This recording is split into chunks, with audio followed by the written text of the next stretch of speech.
নমস্কার, pick point টিউটোরিয়ালসের আরেকটি আলোচনা পর্বে সকলকে স্বাগত। আমরা দ্বাদশ শ্রেণীর তৃতীয় সেমিস্টারের বাংলা শিল্প সাহিত্য ও সংস্কৃতির ইতিহাস এই বইয়ের দ্বিতীয় অধ্যায় বিজ্ঞান চর্চায় বাঙালিদের অবদান এই অংশটা নিয়ে বা এই অধ্যায়টা নিয়ে আমরা আলোচনা করছিলাম। এই অধ্যায়ের আলোচনা ক্ষেত্রে আমরা মূলতভাবে 4টি পর্ব ইতিপূর্বে প্রকাশ করেছি। সেখানে আমরা বিভিন্ন ক্ষেত্রে বাঙালিদের অবদান সম্পর্কে জেনেছিলাম এবং বেশ কয়েকজন বাঙালি সম্পর্কে আমরা জেনেছিলাম এবং সেখান থেকে এমসিকিউ প্রশ্ন আমরা করেছি। আজকে আমরা এই অধ্যায়ের পঞ্চম পর্বে জানব আমাদের বিজ্ঞান ক্ষেত্রে যে সকল বিশিষ্ট বাঙালি বিজ্ঞানীরা রয়েছে তাদের অবদান সম্পর্কে। তোমরা যদি আগের আলোচনা পর্বগুলো না দেখে থাকো অবশ্যই আমাদের প্লে লিস্টে গিয়ে তোমরা সেই ভিডিওগুলো দেখে নিতে পারো, কিংবা আমাদের আই বাটনে ক্লিক করো, দেখবে সেই ভিডিওগুলো তোমরা পেয়ে যাবে।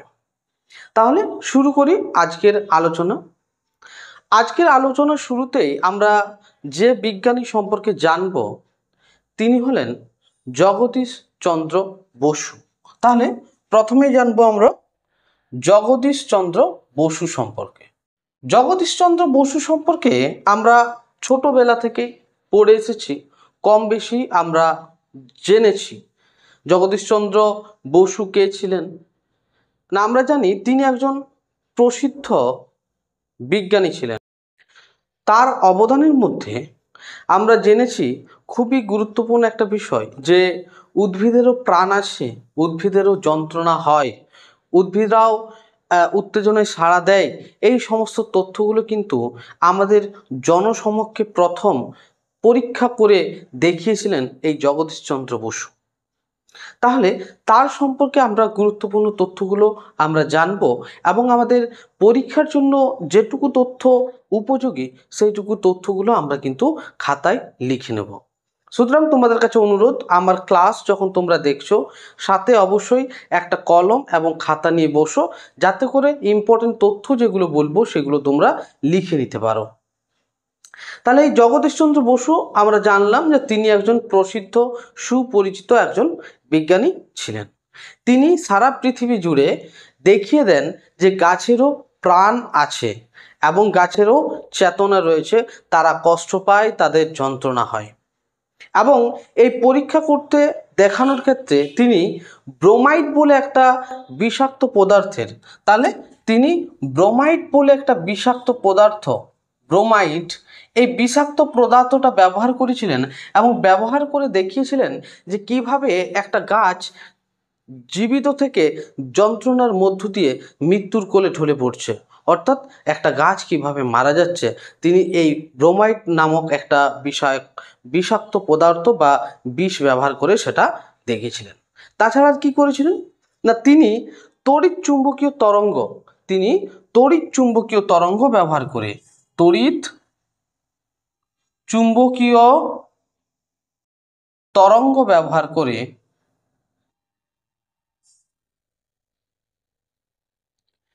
একটা ঘর থেকে আরেকটা ঘরে কি করেছিলেন, সংকেত পাঠিয়েছিলেন। অর্থাৎ তিনি এই তড়িৎ চুম্বকীয় তরঙ্গ ব্যবহার করে মানে এক জায়গা থেকে আরেক জায়গায় যে সংকেত, সে সংকেত পাঠানোর যন্ত্র আবিষ্কার করেছিলেন।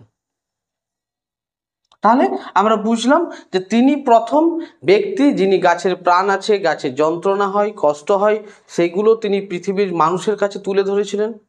আর তিনি তড়িৎ চুম্বকীয় তরঙ্গ ব্যবহারের মাধ্যমে তিনি ওয়্যারলেসভাবে কি করেছিলেন, যে বার্তা প্রেরণের যে যন্ত্র সেটা কিন্তু আবিষ্কার করেছিলেন। এবং তার এই আবিষ্কারের জন্য পরবর্তী ক্ষেত্রে লন্ডন বিশ্ববিদ্যালয় থেকে ডক্টর অফ সায়েন্স উপাধি দেওয়া হয়। তাহলে তার এই তড়িৎ চুম্বকীয় তরঙ্গের যে যন্ত্র, এই যন্ত্রের জন্য লন্ডন বিশ্ববিদ্যালয় থেকে কি ডক্টর অফ সায়েন্স অর্থাৎ ডিএসসি, এই ডিএসসি উপাধি কিন্তু পান, ডক্টর অফ সায়েন্স কিন্তু উপাধি তিনি পেয়েছিলেন। আর তথ্য আমাদের কি আছে না, 1917 সালে বিজ্ঞান চর্চা এবং গবেষণার জন্য 1917 সালে বিজ্ঞান চর্চা এবং গবেষণার জন্য তিনি বসু বিজ্ঞান মন্দির প্রতিষ্ঠা করেছিলেন। খুবই ইম্পর্টেন্ট, 1917 সালে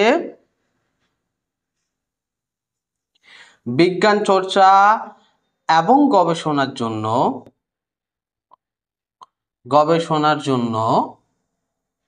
বসু বিজ্ঞান মন্দির প্রতিষ্ঠা করেন। বিজ্ঞান মন্দির প্রতিষ্ঠা করেন, এই জায়গাটা বা এই তথ্যটা ভালোভাবে মনে রাখবে। প্রতিষ্ঠা করেন, বোঝা গেছে। আর কি করেছিলেন, তিনি বিজ্ঞান বিষয়ক একাধিক গ্রন্থ রচনা করেছিলেন। কি কি গ্রন্থ? Plant responses as a means of physiological investigations. তাহলে প্ল্যান্ট রেসপন্সেস, তাহলে গ্রন্থগুলোর মধ্যে উল্লেখযোগ্য হলো প্ল্যান্টস রেসপন্সেস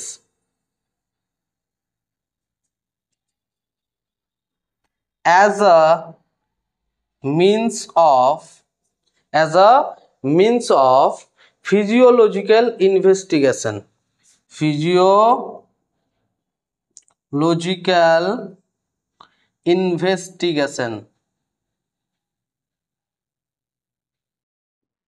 এই গ্রন্থ। আর কি, আর লিখেছিলেন ফিজিওলজি অফ ফটোসিনথেসিস। আচ্ছা, এখানে এই সবে physiology of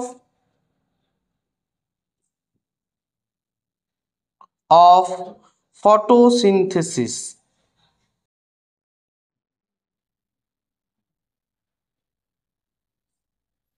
physiology of photosynthesis. আর কি, নার্ভাস মেকানিজম অফ প্ল্যান্টস। আর কি লিখেছিলেন, নার্ভাস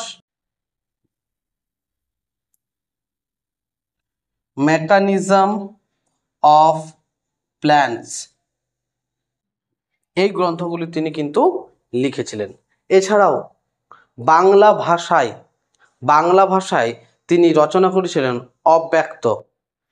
বাংলা ভাষায় একটা গ্রন্থ রচনা করেছিলেন, তাহলে বাংলা ভাষায় লিখেছিলেন অব্যক্ত। এটাও কিন্তু তার বিজ্ঞান বিষয়ক গ্রন্থ, এটাও কিন্তু তার একটা সাক্ষরতার পরিচয় বহন করে। আর কি করেছিলেন, বিভিন্ন পরীক্ষা নিরীক্ষার জন্য শুধু যে তিনি এই সংকেত পাঠানোর যন্ত্র আবিষ্কার করেছিলেন এমনটা কিন্তু নয়, তিনি উদ্ভিদের দৈর্ঘ্য পরিমাপ করার জন্য ক্যাসকোগ্রাফ যন্ত্র আবিষ্কার করেছিলেন। তিনি আবিষ্কার করেছিলেন স্ফিগমোগ্রাফ, তিনি আবিষ্কার করেছিলেন প্যাটোমিটার, তিনি আবিষ্কার করেছিলেন ফটোসিনথেটিক বাবলার নামক স্বয়ংলেখ যন্ত্র। তাহলে ক্রেস্কোগ্রাফ যন্ত্র,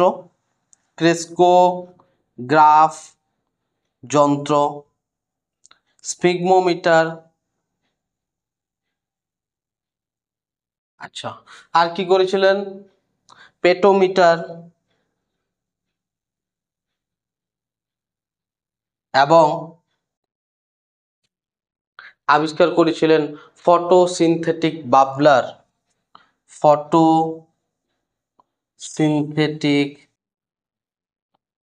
বাবলার নামক একটি স্বয়ংলেখ যন্ত্র, অর্থাৎ স্বয়ংক্রিয় বা স্বয়ংলেখ যন্ত্র আবিষ্কার করেছিলেন। এই হলো আমাদের জগদীশচন্দ্র সম্পর্কে আমাদের আলোচনা। এরপর আমরা যে বিজ্ঞানী সম্পর্কে জানব তিনি হলেন প্রফুল্লচন্দ্র রায়। এই প্রফুল্লচন্দ্র রায় কে ছিলেন? এই প্রফুল্লচন্দ্র রায়কে বলা হয় ফাদার অফ ইন্ডিয়ান কেমিস্ট্রি, অর্থাৎ ভারতীয় রসায়ন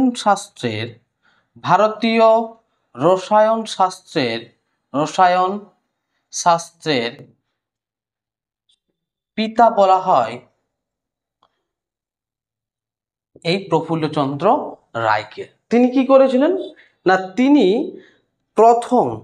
তিনি প্রথম খাবারে ভেজাল নির্ণয়ের জন্য পদ্ধতি উদ্ভাবন করেছিলেন, অর্থাৎ তিনি প্রথম খাবারে ভেজাল নির্ণয়ের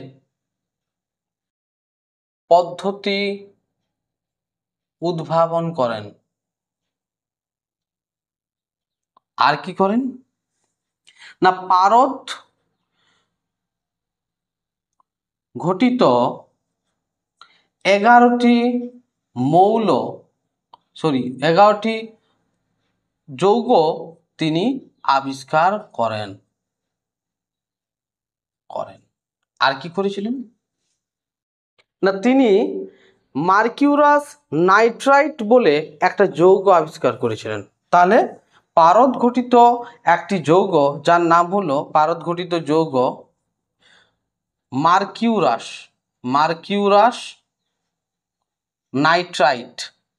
নাইট্রাইট। এই মার্কিউরাস নাইট্রাইট নামক একটা যৌগ তিনি কিন্তু আবিষ্কার করেছিলেন।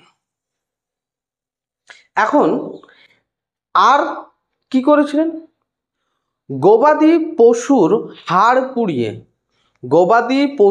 হাড় পুড়িয়ে তাতে সালফিউরিক অ্যাসিড যোগ করে প্রস্তুত করেছিলেন সুপার ফসফেট অফ লাইম। তাহলে আর আবিষ্কার করেছিলেন সুপার ফসফেট অফ লাইম। কিভাবে আবিষ্কার করেন না, গবাদি পশুর হাড় পুড়িয়ে তার সঙ্গে সালফিউরিক অ্যাসিড মিশিয়ে তিনি এই সুপার ফসফেট অফ লাইম প্রস্তুত করেন।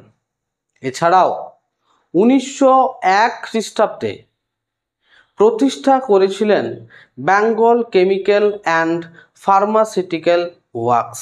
তাহলে আর কি করেছিলেন, প্রতিষ্ঠা করেছিলেন 1901 খ্রিস্টাব্দে প্রতিষ্ঠা করেন Bengal Chemical and Pharmaceutical Works. আশা করি বিষয়গুলো মনে হয়। তাহলে মার্কিউরাস নাইট্রাইট যৌগ আবিষ্কার করেন, সুপার ফসফেট অফ লাইম তৈরি করেন, 1901 খ্রিস্টাব্দে প্রতিষ্ঠা করেন Bengal Chemical and Pharmaceutical works. এছাড়াও 1924 খ্রিস্টাব্দে তার অনুপ্রেরণায় প্রতিষ্ঠিত হয় ইন্ডিয়ান কেমিক্যাল সোসাইটি। তাহলে 1924 খ্রিস্টাব্দে তারই অনুপ্রেরণায় প্রতিষ্ঠিত হয়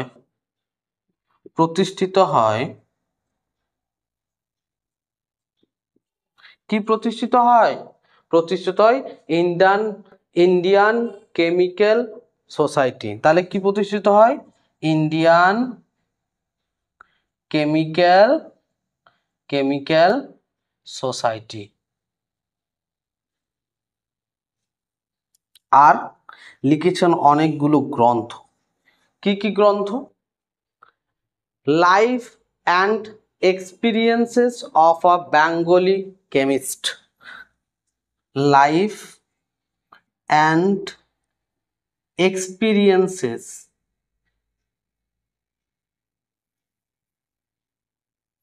অফ আ বেঙ্গলি কেমিস্ট, এই গ্রন্থটা রচনা করেন। মনে রাখবে এই গ্রন্থটা হলো তার আত্মচরিত গ্রন্থ। আর লিখেছেন বাঙালির মস্তিষ্ক ও তাহার অপব্যবহার, অন্য সমস্যায় বাঙালির পরাজয় ও তার প্রতিকার, হিস্ট্রি অফ হিন্দু কেমিস্ট্রি প্রভৃতি গ্রন্থ। এগুলো ভালো করে খাতায় লিখে নাও, এগুলো কিন্তু খুবই ইম্পর্টেন্ট। তার মধ্যে এইটা খুবই ইম্পর্টেন্ট যে প্রফুল্লচন্দ্র রায়ের আত্মচরিত গ্রন্থের নাম কি life and experiences of a Bengali chemist. এছাড়াও তাহলে কি লিখেছে না, হিস্ট্রি অফ হিন্দু কেমিস্ট্রি, বাঙালির মস্তিষ্ক ও তার অপব্যবহার, অন্য সমস্যায় বাঙালির পরাজয় ও তাহার প্রতিকার। এই গ্রন্থগুলোর নাম কিন্তু ভালোভাবে মনে রাখবে। ব্যাস এতটুকু তথ্য আমাদের প্রফুল্লচন্দ্র রায় সম্পর্কে জানলে হবে। এরপর আমরা যার সম্পর্কে জানবো তিনি হলেন আমাদের সকলের প্রিয় একজন বিজ্ঞানী মেঘনাদ সাহা। মেঘনাদ সাহা ছিলেন একজন বাঙালি তাত্ত্বিক পদার্থবিজ্ঞানী এবং জ্যোতির্বিজ্ঞানী। তিনি গবেষণা করেছিলেন রিলেটিভিটি, প্রেসার অফ লাইট এবং অ্যাস্ট্রোফিজিক্স নিয়ে। তাহলে তার গবেষণার বিষয় কি ছিল? রিলেটিভিটি,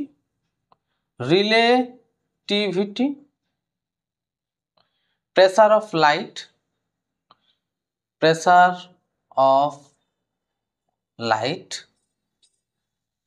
এবং অ্যাস্ট্রোফিজিক্স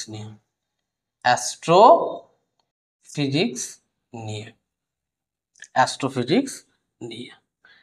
তার গবেষণার মধ্যে সবচেয়ে গুরুত্বপূর্ণ যে বিষয়টা, তিনি 1917 সালে তার একটি প্রবন্ধ প্রকাশিত হয়। প্রবন্ধটির নাম হলো অন ম্যাক্সওয়েল স্ট্রেসেস। তাহলে 1917 সালে তার প্রথম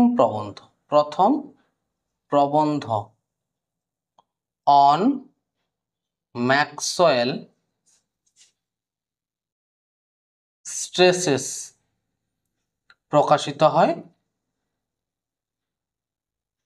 কোন পত্রিকায়? ফিলোজফিক্যাল ম্যাগাজিনে। তাহলে কোন পত্রিকায়? ফিলোজফিক্যাল ম্যাগাজিনে 1920 সালে তার কৃতকর্মের সবচেয়ে সফল উদাহরণ হলো, বা তার গবেষণার সবচেয়ে সফল উদাহরণ হলো তাপ আয়নীকরণ তত্ত্ব। তাহলে 1920 সালে তার তাপ আয়নীকরণ তত্ত্ব প্রকাশিত হয়। কত খ্রিস্টাব্দে? 1920 সালে। এবং এই তত্ত্বের শিরোনাম কি ছিল? On ionization in the solar chromosphere. তাহলে কি শিরোনামে? অন আয়োনাইজেশন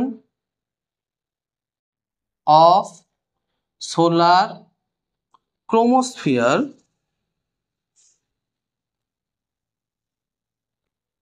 শিরোনামে। কোন পত্রিকায়? ফিলোজফিক্যাল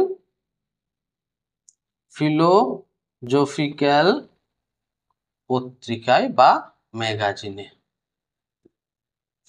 বোঝা গেল? পরবর্তী ক্ষেত্রে এই তত্ত্বটারই নাম হয় সাহার সমীকরণ। তাহলে পরবর্তী ক্ষেত্রে এই তত্ত্বের নাম কি হয়? সাহার সমীকরণ। বোঝা গেল? তাহলে এই তাপ আয়নীকরণ তত্ত্ব পরবর্তী ক্ষেত্রে নাম হয় সাহার সমীকরণ। আশা করি বিষয়টা খুব ভালোভাবে বুঝতে পারছো। এক একটা তথ্য তোমাদের জন্য খুঁটিয়ে খুঁটিয়ে বলে দেওয়া হচ্ছে। আশা করি বোঝার কোনো সমস্যা হবে না। এরপরে আমরা কি জানবো না, তিনি বা তার এই তত্ত্বর দ্বারাই পরবর্তী ক্ষেত্রে প্রথম তাপ বল বিদ্যা এবং কোয়ান্টাম তত্ত্বের ভিত্তিতে বিভিন্ন শ্রেণীর তারকার বর্ণালীর ব্যাখ্যা করা সম্ভব হয়েছে। অর্থাৎ তার এই তত্ত্বের ভিত্তিতেই পরবর্তী ক্ষেত্রে বিভিন্ন তারকার বর্ণালীর ব্যাখ্যা করা সম্ভব হয়েছে এই সাহার সমীকরণ বা তাপ আয়নাইজেশন বা তাপ আয়নীকরণ তত্ত্বের কারণে। 1938 খ্রিস্টাব্দে তিনি প্রতিষ্ঠা করেছিলেন স্কুল অফ ফিজিক্স নামে একটি পদার্থবিদ্যার শিক্ষা কেন্দ্র। তাহলে 1938 সালে স্কুল অফ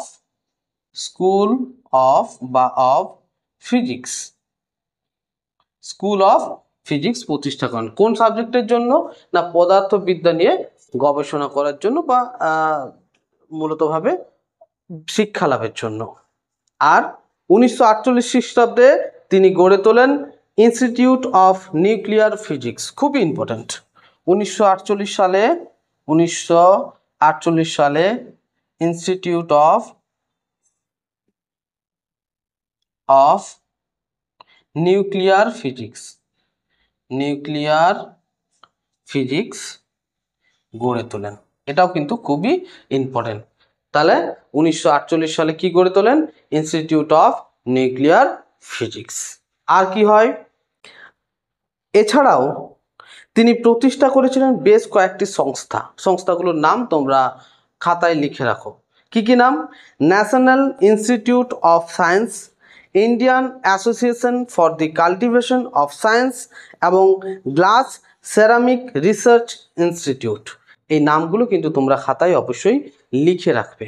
আরেকবার তোমাদের বলে দিই, ইনস্টিটিউটগুলোর নাম হলো national institute of science, Indian association for the cultivation of science এবং গ্লাস সেরামিক রিসার্চ ইনস্টিটিউট। এইগুলো কিন্তু সকলেই প্রতিষ্ঠা করেছিলেন মেঘনাদ সাহা। লিখেছিলেন বেশ কয়েকটি বই। তাহলে আরও বেশ কয়েকটি বই লিখেছিলেন। তাহলে বই লিখেছিলেন, কি কি বই? সেই বইগুলোর নামও কিন্তু তোমাদেরকে খাতায় লিখে রাখতে হবে। তাহলে বইগুলোর নাম কি কি? দ্য প্রিন্সিপাল অফ রিলেটিভিটি, খুবই গুরুত্বপূর্ণ। The principal of relativity, important, double mark করে রাখো। এই প্রিন্সিপাল অফ রিলেটিভিটি কিন্তু মেঘনাদ সাহার লেখা। আর কি লিখেছিলেন? Treatise on heat, treatise on modern physics. তাহলে treatise on heat, treatise on modern physics, junior textbook of heat with meteorological ইত্যাদি বই কিন্তু তিনি লিখেছিলেন। তার মধ্যে গুরুত্বপূর্ণ হলো এটা, প্রিন্সিপাল অফ রিলেটিভিটি। তো মোটামুটিভাবে আমাদের মেঘনাদ সাহা সম্পর্কে এই তথ্যগুলো ভালো করে মনে রাখবে। বোঝার জন্য তোমরা এই ভিডিওগুলো বা এই ভিডিওটা আবার রিপিট করে প্রথম থেকে দেখো, যাতে করে তোমাদের মস্তিষ্কে এই সমস্ত তথ্যগুলো সুন্দরভাবে গেঁথে যায়, যাতে করে তোমরা কুইকলি এগুলোর রিভিশন করতে পারো, সেইগুলো ভালো করে মনে রাখবে। আর আমাদের ভিডিওর ক্ষেত্রে একটা তোমাদেরকে অনুরোধ, তোমরা যারা এখনও আমাদের চ্যানেলটি সাবস্ক্রাইব করে রাখোনি, অবশ্যই আমাদের চ্যানেলটি সাবস্ক্রাইব করো। পরবর্তী এরকমই খুবই কাজে লাগবে এরকমই অনেক ভিডিওর আপডেট পাওয়ার জন্য। এরপর আমরা আরেকজন বিজ্ঞানী সম্পর্কে জানব। তিনি হলেন সত্যেন্দ্রনাথ বসু, আমাদের সকলেরই প্রিয় একজন বিজ্ঞানী। তো তার সম্পর্কে আমরা এরপর জানব। রবীন্দ্রনাথ তার প্রথম বিজ্ঞান বিষয়ক গ্রন্থ বিশ্ব পরিচয়ে তার উৎসর্গপত্রে লিখেছেন, a man of genius with a test of literature and who is a scientist as well. এই কথাটা তিনি যার সম্পর্কে বলেছেন তিনি হলেন সত্যেন্দ্রনাথ বসু। আমরা জানি, আমরা আগেও পড়েছি যে রবীন্দ্রনাথ তার বিশ্ব পরিচয় গ্রন্থটি উৎসর্গ করেছিলেন সত্যেন্দ্রনাথ বসুকে, এবং উৎসর্গপত্রেই তিনি এই কথাগুলো বলেছিলেন সত্যেন্দ্রনাথ বসু সম্পর্কে। আজকে সেই সত্যেন্দ্রনাথ বসু সম্পর্কেই জানব। এছাড়াও সত্যেন্দ্রনাথ বসু সম্পর্কিত একটা লাইন আমরা খুবই ব্যবহার করে থাকি। ক্লাস 10-এ তোমরা যখন একজন প্রসিদ্ধ বিজ্ঞানী সম্পর্কে লিখেছ বা বিজ্ঞান ও কুসংস্কার বা বাংলা ভাষায় বিজ্ঞান এই ধরনের প্রবন্ধ রচনাগুলো করেছ, সেখানে সম্ভবত একটা লাইন তোমরা ভূমিকা স্বরূপ ব্যবহার করেছ। কি লাইনটা? যে যারা বলেন যে বাংলা ভাষায় বিজ্ঞান চর্চা সম্ভব নয়, তারা হয় বাংলা জানেন না কিংবা বা নয়তো বিজ্ঞান বোঝেন না বা বিজ্ঞান জানেন না। এই যে লাইনটা আমরা ব্যবহার করে এসেছি এতদিন, এই লাইনটার এই উক্তিটার দিয়েছিলেন এই সত্যেন্দ্রনাথ বসু। সুতরাং আমাদের মনের মধ্যে এই কিউরিওসিটিটা থাকা প্রয়োজন যে এই সত্যেন্দ্রনাথ বসু এত সুন্দরভাবে যিনি কথাটা বললেন যে বাংলা ভাষায়ও বিজ্ঞান চর্চা করা সম্ভব, সেই সত্যেন্দ্রনাথ বসু কে ছিলেন, কেমনভাবে তিনি বিজ্ঞান চর্চা করেছিলেন। তো আজকের এই অংশটাই আমরা মূলতভাবে এই সত্যেন্দ্রনাথ বসু সম্পর্কে জানবো। মূলতভাবে আমরা ফোকাস করব না বিজ্ঞান ক্ষেত্রে তার অবদানটা কি রয়েছে সেই বিষয়টা নিয়ে। তিনি একজন ছিলেন তরুণ অধ্যাপক এবং প্লাঙ্কটন সূত্র এবং আলোক তত্ত্বের কোয়ান্টাম প্রকল্প নামে তিনি একটি 4 পৃষ্ঠার মৌলিক প্রবন্ধ রচনা করেছিলেন। তাহলে প্লাঙ্কটন সূত্র এবং আলোক তত্ত্বের কোয়ান্টাম প্রকল্প, তাহলে প্লাঙ্কটন সূত্র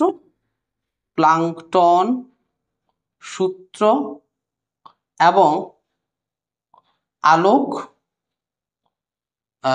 আলোক তত্ত্বের কোয়ান্টাম প্রকল্প, আলোক তত্ত্বের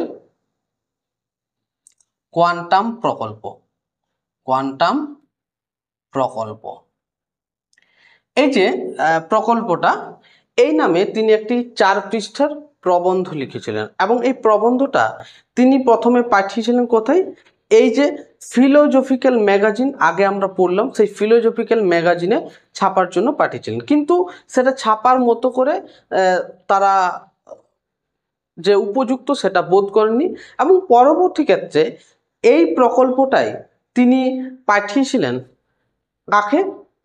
আইনস্টাইনকে, আলবার্ট আইনস্টাইনকে তিনি এই প্রকল্পটা পাঠিয়েছিলেন এবং তিনি এই প্রকল্পটার, তিনি বলতে আলবার্ট আইনস্টাইন এই প্রকল্পটার জার্মানি অনুবাদ করেছিলেন এবং অনুবাদ করে তিনি সেটা ছাপানোর ব্যবস্থা করেন এবং পরবর্তী ক্ষেত্রে এই যে প্রকল্পটা, এই প্রকল্পটারই নাম হয় বোস আইনস্টাইন পরিসংখ্যান তত্ত্ব।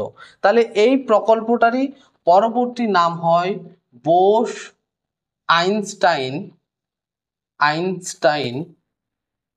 পরিসংখ্যান তত্ত্ব।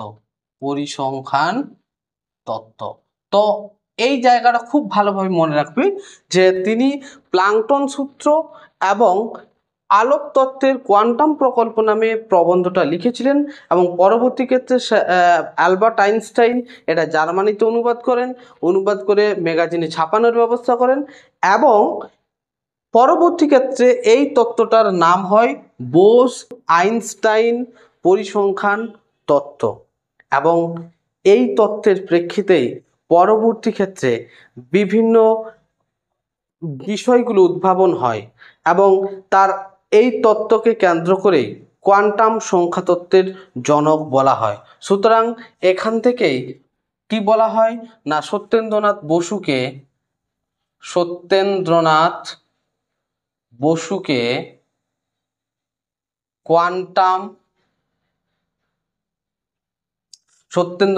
বসুকে কোয়ান্টাম পরিসংখ্যান তত্ত্বের বা কোয়ান্টাম তত্ত্বের জনক বলা হয়। তাহলে কোয়ান্টাম তত্ত্বের জনককে বা কোয়ান্টাম সংখ্যা তত্ত্বের জনককে, এখানে সংখ্যা তত্ত্বটা লিখলেই বেটার হয়, তাহলে সংখ্যা তত্ত্বের জনক কাকে বলা হয়? সত্যেন্দ্রনাথ বসুকে। তিনি বঙ্গীয় সাহিত্য পরিষদ প্রতিষ্ঠা করেছিলেন। কি করেছিলেন? 1948 সালে বঙ্গীয় সাহিত্য পরিষদ প্রতিষ্ঠা করেন। পরবর্তীকালে এই সত্যেন্দ্রনাথ বসুর এই কোয়ান্টাম সংখ্যা তত্ত্বের যে ব্যাপারটা বললাম, এই সংখ্যা তত্ত্বের ভিত্তিতে আমাদের এক ধরনের কণার আবিষ্কার হয় যেটাকে বলা হয় হিগস কণা এবং সত্যেন্দ্রনাথ বসুকে কৃতজ্ঞতা জ্ঞাপনের জন্য এই হিগস কণাকে নাম দেওয়া হয় হিগস বোসন কণা। ঠিক আছে, এখন তিনি বাংলা ভাষায় বা বাংলা ভাষার বিজ্ঞান চর্চাকে জনপ্রিয় করে তোলার জন্য একটা পত্রিকা প্রকাশিত করতেন বা পত্রিকা প্রকাশ করতেন। সেই পত্রিকাটার নাম হলো জ্ঞান এবং বিজ্ঞান বা জ্ঞান ও বিজ্ঞান। তাহলে জ্ঞান ও বিজ্ঞান এই পত্রিকার প্রকাশ করতেন কে? সত্যেন্দ্রনাথ বসু। কি জন্য না, বাংলা ভাষায় বিজ্ঞান চর্চাকে অগ্রগতি করে তোলার জন্য বা বিজ্ঞান চর্চাকে আরো অনুপ্রেরণা প্রদান করার জন্য। এই ছিল আমাদের সত্যেন্দ্রনাথ বসু সম্পর্কে সংক্ষিপ্ত আলোচনা। তাহলে আবার আমরা জেনে নিই, সত্যেন্দ্রনাথ বসু প্লাঙ্কটন সূত্র এবং আলোক তত্ত্বের কোয়ান্টাম প্রকল্প নামে একটি 4 পৃষ্ঠার কোথায় ফিলোজফিক্যাল পত্রিকায় বা ম্যাগাজিনে পাঠান, সেখানে সেটা উপযুক্ত বলে বিবেচিত হয়নি, ফলে পরবর্তী ক্ষেত্রে তিনি সেটা আলবার্ট আইনস্টাইনকে পাঠান এবং তিনি সেটা জার্মানি ভাষায় অনুবাদ করে সেটা সম্ভবত 1924 সালে সেটা প্রকাশ করার ব্যবস্থা করে দেন এবং প্রকাশের পর সেই পরিসংখ্যান তত্ত্বের নাম হয় বোস আইনস্টাইন পরিসংখ্যান তত্ত্ব এবং সেই পরিসংখ্যান তত্ত্বের ভিত্তিতেই তাকে বলা হয় কোয়ান্টাম সংখ্যা তত্ত্বের জনক এবং এই কোয়ান্টাম সংখ্যা তত্ত্বের ভিত্তিতে পরবর্তী ক্ষেত্রে পঞ্চম অবস্থা অর্থাৎ হিগস কণার আবিষ্কার হয় এবং তার নামের কৃতজ্ঞতা জ্ঞাপনের জন্য তার এই হিগস কণার মাঝে বসু কথাটা যোগ করা হয়, অর্থাৎ একে তখন থেকে বলা হয় হিগস বোসন কণা বা হিগস বসু কণা। পরবর্তী ক্ষেত্রে সত্যেন্দ্রনাথ বসু 1948 সালে বঙ্গীয় সাহিত্য পরিষদ প্রতিষ্ঠা করেন এবং জ্ঞান ও বিজ্ঞান নামে একটি পত্রিকা প্রকাশ করতে থাকেন বাংলা ভাষায় বিজ্ঞান চর্চাকে সামনের দিকে এগিয়ে নিয়ে যাওয়ার জন্য। এছাড়াও বেশ কয়েকজন বিজ্ঞানী রয়েছেন, তাদের সম্পর্কে সংক্ষিপ্ত তোমাদেরকে বলে দিচ্ছি, তোমরা খাতায় লিখে রাখো এবং স্ক্রিনের পাশে তোমাদের জন্য সেগুলো আমরা লিখে দেব। তো এরপরে যিনি রয়েছেন তিনি হলেন আশুতোষ মুখোপাধ্যায়। তিনি কলকাতা হাইকোর্টের বিচারপতি ছিলেন এবং কলকাতা বিশ্ববিদ্যালয়ের ভাইস চ্যান্সেলর ছিলেন এই আশুতোষ মুখোপাধ্যায়। আশুতোষ মুখোপাধ্যায়কে দেশের মানুষ বাংলার বাঘ বলে সম্মানিত করেছেন। মোটামুটিভাবে এটুকু মনে রাখো, ব্যাস। এরপর যার সম্পর্কে জানবো তিনি হলেন শিশির কুমার মিত্র। তিনি ছিলেন পদার্থবিজ্ঞানের স্নাতকোত্তর। 1920 খ্রিস্টাব্দে সিভি রমনের অধীনে রেডিও ফিজিক্স নিয়ে তিনি গবেষণা করেছিলেন। 1942 খ্রিস্টাব্দে একটি রেডিও গবেষণা কেন্দ্র তিনি স্থাপন করেছিলেন এবং আয়নমণ্ডলে বেতার তরঙ্গীয় আবেশ সংক্রান্ত গবেষণা করেন। তার লেখা একটা গ্রন্থ রয়েছে যেটার নাম হলো দ্য আপার অ্যাটমসফিয়ার। শিশির কুমার মিত্র সম্পর্কে এইটুকু তথ্য মনে রাখো, এই একটা দুটো করে লাইন আছে। এরপর আরেকজন রয়েছেন যিনি হলেন ইন্দু মাধব মল্লিক। বঙ্গবাসী কলেজের প্রথম বোটানি এমএ অর্থাৎ বোটানি শাস্ত্রের প্রথম এমএ হলেন এই ইন্দু মাধব মল্লিক। 1910 সালে ইকমিক কুকার উদ্ভাবন করেন, অর্থাৎ ইকমিক বলে একটা কুকার তিনি তৈরি করেন। এদেশে অটো ভ্যাকসিন পদ্ধতি তিনি প্রথম চালু করেন। তাহলে ইন্দু মাধব প্রথম অটো ভ্যাকসিন পদ্ধতি তিনি চালু করেছিলেন। এছাড়াও চীন ভ্রমণ এবং বিলাত ভ্রমণ নামে দুটো বই তিনি লিখেছিলেন। এরপর আরেকজন বিজ্ঞানী রয়েছেন যার নাম হলো প্রশান্ত চন্দ্র মহালানবিশ। আধুনিক রাশি বিজ্ঞানের জনক তাকে বলা হয়। খুবই ইম্পর্টেন্ট বিষয়, ভালো করে মনে রাখো। তাহলে প্রশান্ত চন্দ্র মহালানবিশ তাকে বলা হয় আধুনিক রাশি বিজ্ঞান এর জনক। 1932 সালে রাশিবিজ্ঞানের ভিত্তিতে বায়ুমণ্ডলের সংস্পর্শে দুটি মৌলিক প্রবন্ধ তিনি রচনা করেছিলেন। ভারতীয় ছাত্রদের রাশিবিজ্ঞান ও শিক্ষা ও গবেষণার জন্য প্রশান্তচন্দ্র মহালানবিশ 1931 সালে ইন্ডিয়ান স্ট্যাটিস্টিক্যাল ইনস্টিটিউট প্রতিষ্ঠা করেন। তাহলে ইন্ডিয়ান স্ট্যাটিস্টিক্যাল ইনস্টিটিউট প্রতিষ্ঠা করেছিলেন প্রশান্তচন্দ্র মহালানবিশ। আর কি করেছিলেন? নৃবিজ্ঞানের সঙ্গে রাশিবিজ্ঞানের প্রয়োগে তিনি মহালানবিশ ডিস্টেন্স নামে তত্ত্ব আবিষ্কার করেছিলেন। তাহলে এই ছিল আমাদের মূলতভাবে এই তথ্য। কয়েকজন বিজ্ঞানী, এই যে শেষের কয়েকজন, এক দুটো করে লাইন আছে, বোর্ডে আর লিখলাম না, তোমরা খাতায় শুনে শুনে লিখে নাও। এরপর তোমাদের এই চ্যাপ্টারের আরেকটা বিষয় যেটা রয়েছে সেটা হলো ঠাকুর পরিবারের বিজ্ঞান চর্চা। তোমাদের ঠাকুর পরিবারের বিজ্ঞান চর্চা নিয়ে খুব একটা বিষয় নেই, তবু মোটামুটিভাবে যেটুকু তথ্যগুলো তোমরা মনে রাখবে সেটা হলো বাঙালির বিজ্ঞান চর্চা এবং বিজ্ঞান চর্চার ইতিহাসে ঠাকুর পরিবারে একটা অবিস্মরণীয় তো আছেই, কারণ ঠাকুর পরিবারের বিভিন্ন ব্যক্তিরা বিভিন্নভাবে বিজ্ঞান চর্চায় মনোনিবেশ করেছিলেন। তবে আমাদের পরীক্ষায় পড়ার মতো দুটো তথ্য রয়েছে, সেটা হলো স্বর্ণকুমারী দেবী রচিত বিজ্ঞান বিষয়ক গ্রন্থ পৃথিবী। এতে তিনি জ্যোতির্বিজ্ঞানের প্রভাব লক্ষ্য করা যায়, অর্থাৎ জ্যোতির্বিজ্ঞানী লেখা পৃথিবী নামক বিজ্ঞান বিষয়ক গ্রন্থটা রচয়িতা হলেন স্বর্ণকুমারী দেবী। আর রবীন্দ্রনাথের বিষয়টা তো তোমরা জানোই, বিশ্ব পরিচয় গ্রন্থটা যেটা তিনি সত্যেন্দ্রনাথ বসুকে উৎসর্গ করেছিলেন। এছাড়াও ঠাকুর পরিবার থেকে বিভিন্ন ধরনের পত্রিকা প্রকাশিত এবং সেই পত্রিকাগুলোতে বিভিন্ন বিজ্ঞান বিষয়ক প্রবন্ধ প্রকাশিত হতো। সেই পত্রিকাগুলো হলো বালক, সাধনা, প্রবাসী, ভারতী, এই সমস্ত পত্রিকাগুলো রয়েছে। তো মোটামুটিভাবে আজকের ক্লাসেই তোমাদের সকল বিজ্ঞান চর্চার ইতিহাস সমাপ্ত হলো।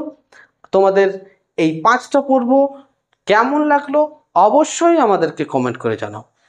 তার সাথে সাথে প্রতিবারের মতো, প্রত্যেকটা পর্বের মতো এই পর্বের শেষেও তোমাদের জন্য থাকবে আজকের আলোচনার গুরুত্বপূর্ণ এমসিকিউ প্রশ্নগুলি। সুতরাং লাইক, সাবস্ক্রাইব অ্যান্ড শেয়ার। ধন্যবাদ।